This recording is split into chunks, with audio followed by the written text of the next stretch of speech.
안녕하세요. 사브TV 벤더빌트입니다. 오늘은 경기도에서 핵심 교통 공약인 GTX 플러스 노선안에 대해서 같이 한번 얘기를 드려보도록 하겠습니다. 경기도는 그 다음 달 5월 달에 그 제5차 국가철도망 구축계획에 이 노선이 담길 수 있도록 정부에 건의하기로 했답니다.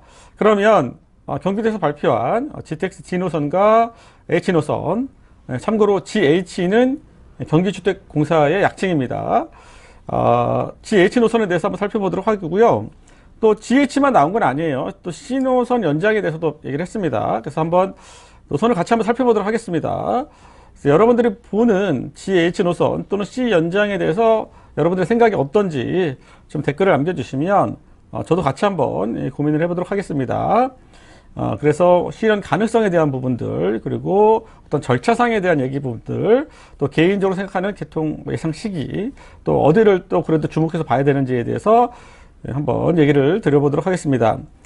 일단은 이게 발표한 시점이 4월 1일이에요. 근데 아시겠지만 4월 10일 날 총선이 있습니다. 그래서 지금 방송 전에 촬영하는 거기 때문에, 그래서 우리가 총선 전에 이제 여러 가지 발표들을 하잖아요. 뭐 개발 계획, 뭐 지역에 대한 얘기, 뭐 여러 가지 얘기를 한단 말이에요. 근데 제가 어떤 생각이 드냐면, 그 예전에 개콘, 지금도 개콘 하고 있죠. 개콘에 보면 제가 재밌게 봤던 게 아무 말 대잔치, 아무 말 대잔치. 그냥 이 총선에서 발표한 공약들. 저는 흡사 예전에 개콘에 있던 아무 말 대잔치와 같다라는 생각이 좀 듭니다. 이게 실현 가능한 건지, 또 왜 지금까지 그렇게 못 해왔는지, 또 여러 가지 생각이 좀 들고요. 뭐 함부로 얘기할 수는 없지만 그렇다고 해서 이것들이 진짜 진행될 건지에 대한 여부는 상당히 냉정하게 판단을 해야 됩니다. 그래서 여러분들이 총선 공약만 보고 이 노선들이 어떻게 되겠다, 이 계획들이 어떻게 되겠다, 이 개발들이 어떻게 되겠다라고 판단하시면 좀 위험할 수 있다라고 생각합니다.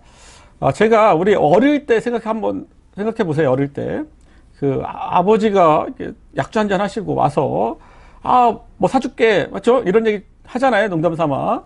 근데 술 깨시면 내가 그런 말을 했어, 막 이런 얘기 있잖아요. 저는 총선 전에 발표한 공약들이 그럴 가능성이 상당히 높다라고 생각을 합니다. 그래서 여러분들이 좀 냉정하게 발표에 대한 것들을 좀 생각해 봐주셨으면 좋겠고요.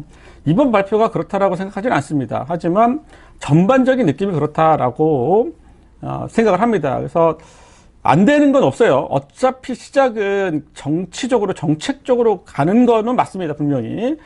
그렇다고 해서 본인이 이 발표들, 이 계획들을 하겠다라고 발표를 했잖아요. 근데 그걸 못했다고 책임지진 않는단 말이에요.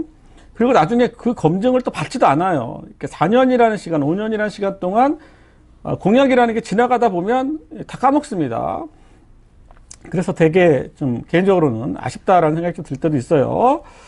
그리고 경기도에서 발표한 이 GTX 플러스 안에 앞서서 우리가 지난 그 경기도에서 교통공약들, 특히 철도망에 대한 계획들이 진행되고 있는 걸 살펴보세요. 10년 전에 얘기한 것들도 지금 되고 있는 게 거의 없단 말이에요. 그러니까 자체적으로 하는 신도시 사업 일부 빼고는 경기도에서 지자체와 같이 연계해서 하는 경기 뭐 도시철도 계획에 대한 것들에 대한 진행들이 거의 안 되고 있단 말이에요. 그런 것도 안 되고 있는 마당에 이 GTX 플러스 노선안을 발표하는 게, 그리고 이거에 대한 실현 가능성에 대한 얘기를 할 수 있는 건지에 대한 의문이 좀 듭니다. 그리고요, 경기도는 이 철도를 건설할 수 있는 예산이 거의 없어요. 지자체 또는 아니면 뭐 사업을 시행하는, 특히 LH 같은 곳에서 사업비를 부담을 한단 말이에요. 그런 부담을 제외하고 서울시는 그래도 뭐 제가 알기로는 한 해에 한 4천억 정도 이렇게 그러니까 철도 건설 예산이 투입되는 걸로 알고 있는데, 경기도는 그런 게 거의 없단 말이에요. 그래서 어떠한 발표, 사업 시행자의 역할을 분명히 하긴 합니다.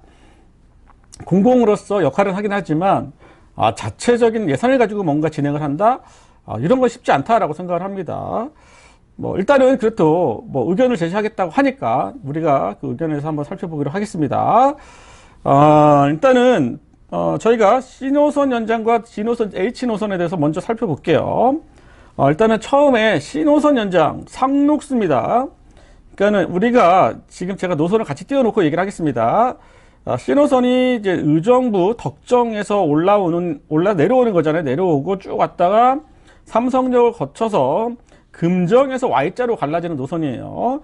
그래서 하나는 메인은 수원이고요. 상록수가 이렇게 갈라지는 현상입니다.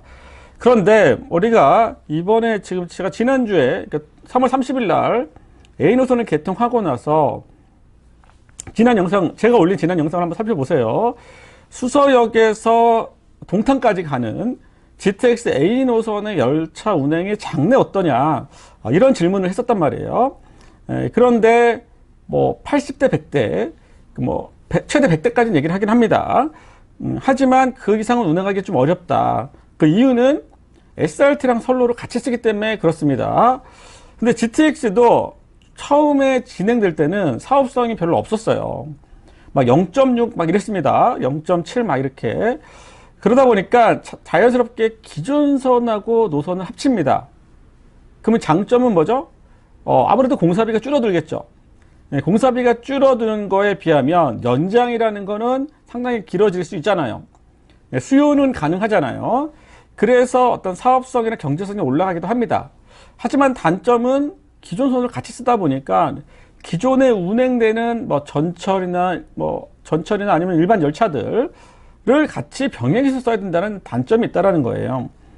그러면 아무래도 기존선을 같이 다니는 구간에서는 열차를 많이 운행하기가 어렵다. 저는 그 중에 비약적으로 좀 안 좋게 보는 데가 아직까지는 구체화되고 있지는 않지만 조금 있으면 이제 B노선, GTX B노선 인천에서 이렇게 경춘선 따라가는 것들이 나옵니다. 그런데 아시겠지만 청량리, 그 다음에 상봉까지는 신설이에요. 근데 상봉 이후부터는 경춘선하고 이렇게 물려갑니다. 근데 경춘선을 타시는 분들은 아실 겁니다. 경춘선에 어떤 열차가 투입되고 있죠, 현재? KTX는 아직 안 가죠. 그런데 장내 속초선이 있어요. 동서선이라고도 부르고요. 그러면 KTX 2급 열차가 거기에 투입이 돼야 됩니다. 그리고 현재 춘천 ITX 열차가 투입이 돼요. 그리고 또 지하철, 전철이 또 투입됩니다. 그러니까는 세 개의 다른 성격의 열차가 장내에는 KTX 2음이라는 열차가 투입된다고 가정하면 장내에는 그 안에 GTX까지 포함되는 이런 상황이라는 겁니다. 그러면 아무래도 열차의 선로 효율이 높을 수가 없겠죠. 저희가 그런 부분을 생각을 하셔야 됩니다. 그래서 B노선 자체가 나쁘다는 건 절대 아닙니다. 윤천 쪽은 너무 좋은 노선이에요. 다만 기존선과 활용되는 거에 대한 아쉬움, 그런 게 있다는 얘기입니다. 그래서 나중에 아직 본격화되지는 않았지만 나중에 열차 운행에 대한 것들이 좀 오픈이 되면 아마 경춘선을 되게 좋게 보신 분들은 이렇게밖에 운행을 안 해? 라는 아쉬움을 가질 수 있다 정도의 얘기만 하겠습니다. C노선 연장 보시면 과천까지가 신설이에요. 과천까지가. 그리고 과천에서 회차에 갑니다. 그럼 무슨 말이에요? 과천까지 열차가 편도 기준으로 아직 언급은 됐지만 확실한 건 아니니까 한 160대 정도 예상을 하고 있습니다. 그런데 과천에서 한 3, 40대가 돌아가는 거예요. 회차에서. 그러면 수원하고 상록수, 안산 쪽으로 가는 방향에 대한 열차들은 제가 보기에는 수원에서는 한 80대에서 한 100대 정도로 보여지고요. 상록수는 한 20대 정도라고 생각하시면 됩니다. 그래서 아직까지는 최종적인 게 아니기 때문에 A노선보다 C노선의 운행이 분명 많을 거예요. 적어도 140대에서 많게는 160대까지. A보다는 C가 열차 운행이 많다라고 봐주시면 되고, 하지만 그 중에 일부는 회차에서 돌아간다. 어디서? 과천에서. 그리고 내려오는데 금정에서 갈라집니다. 그래서 느낌상으로는 수원에 한 8, 그 다음에 안산에 한 2 정도의 비율이다. 그래서 수원에는 80대 정도에서 많게는 100대, 상록수는 한 20대 정도 운행한다 라고 봐주시면 됩니다. 그래서 상록수까지 운행을 하기로 했는데, 제가 예전에 상록수 여러분들 기억하실 겁니다. 부동산 시장이 핫할 때는 상록수에 제가 얼핏 기록하기로는 금요일인가요? 이렇게 기사가 하나 떴었습니다. 국토부의 공식 발표도 아니고 기사가 떴는데 국토부에서 상록수로 가는 것들을 검토하고 있다라는 그 모 신문에 기사가 나옵니다. 그러고 나니까 주말에 사람들이 상록수 앞으로 뛰어가는 거예요. 그리고 월요일 날 기사가 나옵니다. 그리고 가격이 뭐 2억 정도밖에 안 했던 아파트들이 막 2억 5천, 3억까지 올라가요. 그게 상록수역, 그 부동산이 핫한 시절의 얘기입니다. 그 상록수입니다. 근데 제가 예전에 상록수에 대한 얘기를 한번 했었어요. 왜냐하면 저는 안산의 입장에서 바라보면 그래도 안산 중앙역까지는 가주는 게 안산 주민들을 위해서 좋다, 이용하기가. 상록수가 갈 수 있는 건 아무래도 거기에 선로를 병행한단 말이에요. 상록수 구간까지 선로를 일부 병행을 해요. 수인 분당선과 이제 4호선이 병행을 하기 때문에 그 병행하기 전 상록수까지는 열차가 두 대가 오는 거예요. 그러니까 한 대는 4호선이 오고 한 대는 수인 분당선, 이런 식으로 열차가 온다는 겁니다. 그런데 그 사이에 GTX가 삐집고 가기 어려운 거죠. 맞죠? 그래서 가장 쉬운 방법은 상록수다. 제가 몇 달 전부터, 그 발표하기 몇 달 전부터 기술적인 부분에 있어서는 얘기했어요. 하지만 안산시가 이거를 좀 더 긍정적으로 생각을 해서 중앙역이 됐든 초지역이 됐든 끌고 와야 된다. 그게 필요하면 신설선으로 끌고 오든 아니면 기존 선에 확장을 하든 어떤 식으로 끌고 와야 된다. 그게 불가능한, 결국 20대 정도라면 불가능한 건 아니다. 라는 얘기를 했던 생각이 납니다. 지금 맥락도 마찬가지예요. 지금 신호선, GTX 신호선 5위도까지 연장되는 부분도, 이게 기존 선에 있는 전철이란 말이에요. 전철의 평균 속도가 뭐 40 정도밖에 안 됩니다. 2호선은 35km밖에 안 되고요. 근데 40밖에 안 되는 속도의 구간에서 40대 초반이거든요. 평균 속도가. 거기에 열차가 투입된들 뭐 얼마나 다니겠냐 이거예요. 속도를 낼 수가 없다는, 내기가 어려운 구간입니다. 전철이 지나가고 있는데 GTX가 가니까 다 옆에서 멈춰라에 대한 부분들, 그게 신호선 연장에 대한 것들에 있어서 가장 뭐 핸디캡 아니면 어려움, 기술적인 어려움, 이런 부분이라고 보여집니다. 저는 지금 생각하는 가장 깔끔한 방법은 중앙역까지 이렇게 신설로 좀 연결하는 것들에 대한 아쉬움이 좀 남아 있어요.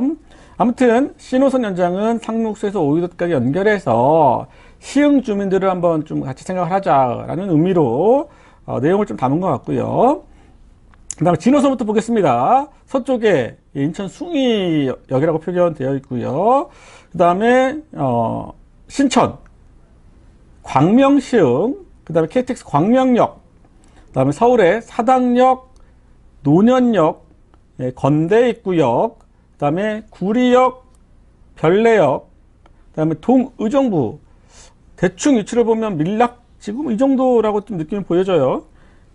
그 다음에 송웅, 포천 송우리까지 연결되는 게 GTX 진호선입니다. 아무래도 진호선에 계신 분들은 이 노선이 진행됐으면 상당히 좋겠죠. 그래서 제가 오늘에 있어서 노선에 대해서 뭐 이런 것들을 구체적으로 얘기하진 않겠습니다. 왜냐하면 저도 솔직히 두 가지 생각을 다 하게 됩니다. 상당히 냉정하게 얘기를 해주고 싶기도 하고, 또는 지역에서 이 노선을 희망하고 바라는데 구태여 제가 뭐 찬물을 끼얹을 필요가 있을까라는 생각도 같이 합니다. 그래서 방송을 하면서 가장 애로가 그런 부분이에요. 지역에 계신 분들은 이 노선이라도 생기면 얼마나 좋겠습니까? 그래서 그런 희망들이 있는데, 구태여 제가 이거 안 됩니다, 이거 어렵습니다, 이렇게까지 할 필요 있겠느냐에 대한 얘기입니다. 그래서 때로는 아주 솔직한 얘기를 좀 한번 해드리고요, 때로는 그냥 있는 그대로에 대한 얘기를 좀 해드려보도록 하겠습니다. 그냥 오늘은 발표를 했기 때문에 그냥 있는 그대로에 대한 얘기를 드려보겠습니다. 근데 진호선과 H노선에 겹치는 구간이 건대입구역입니다. 건대입구역, 수요가 상당하죠. 일단 보기로 하고요. H노선입니다. 서북 쪽으로 볼게요. 문산입니다. 문산, 금촌, 그 다음에 삼송, 신분당선 연장이 좀 안 되면서 상당히 좀 삼성 지구에 계신 분들이 상당히 좀 아쉬워했죠. 연신내 갑자기 GTX의 연신내가 트리플이 돼버리고 있어요, 지금. 그 다음에 DDP, 저는 DDP가 B노선에 있어서, 추가 요구로 가는 게 어떤가라고 생각을 많이 했었습니다. DDP, 옛날 그 동대문 역사문화공원역이죠.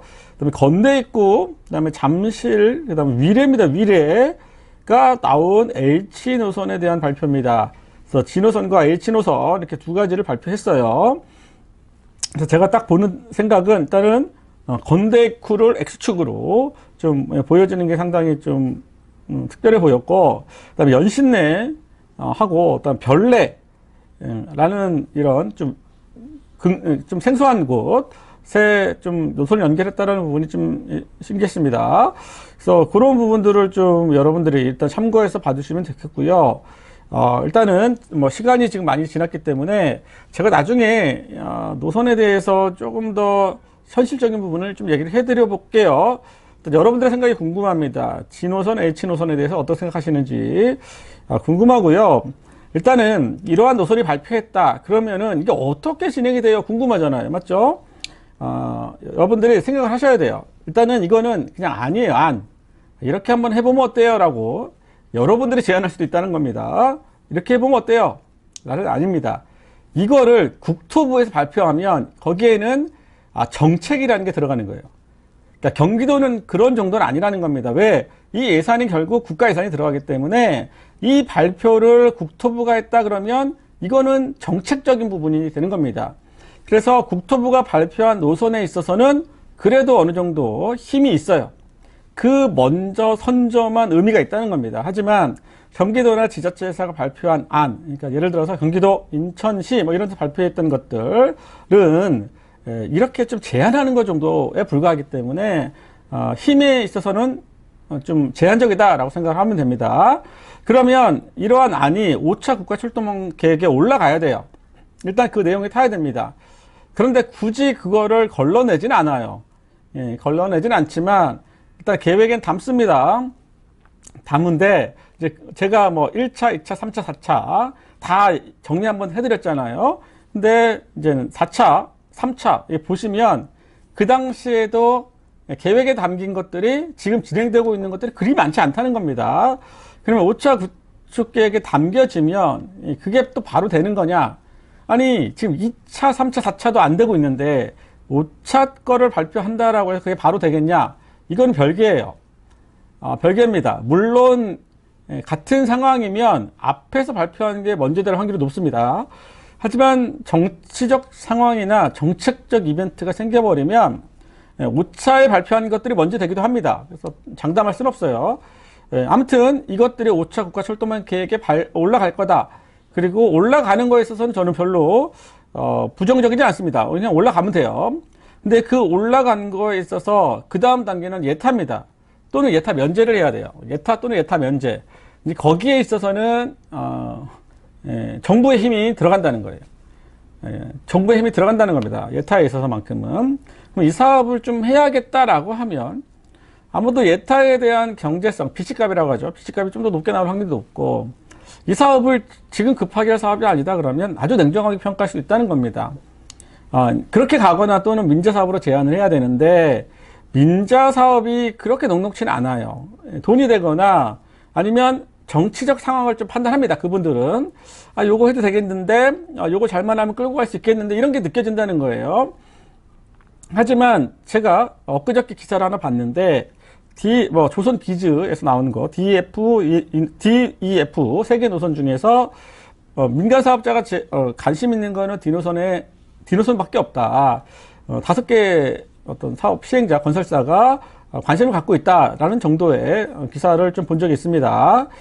그런 것처럼 E노선과 F노선에 대한 현실성이 상당히 쉽지 않다. 어렵다? 이런 거에 느낌이 있다는 겁니다. 결코 이렇게 녹록지 않다. 그런데 GH에 대한 부분들은 이 또한 신설이에요. 신설이라는 것들에 있어서만큼 상당한 돈이 투입돼야 된다는 겁니다. 또 최근에 또 인건비라든지 여러 가지 많이 올라갔던 부분을 생각해 보면 상당히 많은 고민입니다. 그래서 일단은 그 뭐 예타를 통과한다 하더라도 뭐 기본 계획을 하고 또 기본 실시 설계를 하게 되고 또 시공을 하게 됩니다. 그래서 일단 중요한 거는 설계까지 들어간다 그러면 공사가 될 확률이 매우 높습니다. 일단 기본 계획이 또 중요하고요. 예타가 중요하고요. 예타가 진행되더라도 기본 계획에서 흔들리는 경우가 종종 있어요. 기본 계획까지 올라갔으면 웬만하면 사업이 되긴 합니다. 그런데 사업이 더디되는 경우도 종종 있어요. 그리고 설계가 들어갔다 그러면 웬만하면 공사까지는 간다라고 봐주시면 됩니다. 그래서 이제 중요한 관문, 이제 5차까지 올라가는 건 별로 어렵지 않을 것 같고요. 계획에는 올라가는 건 별로 어렵지 않다. 근데 거기서 예타나 또 예타 면제가 하는 게 아주 큰 관문입니다. 예타 면제가 됐다 하더라도 본 계획까지, 기본 계획까지 하는 것도 또 봐야 돼요. 예타의 사업성이 있다 하더라도 본 계획에서 흔들리는 경우가 종종 있기 때문에 그래서 저는 두 개의 축, 예타와 기본 계획, 이 두 개의 축을 여러분들이 좀 주의 있게 보셨으면 좋겠습니다.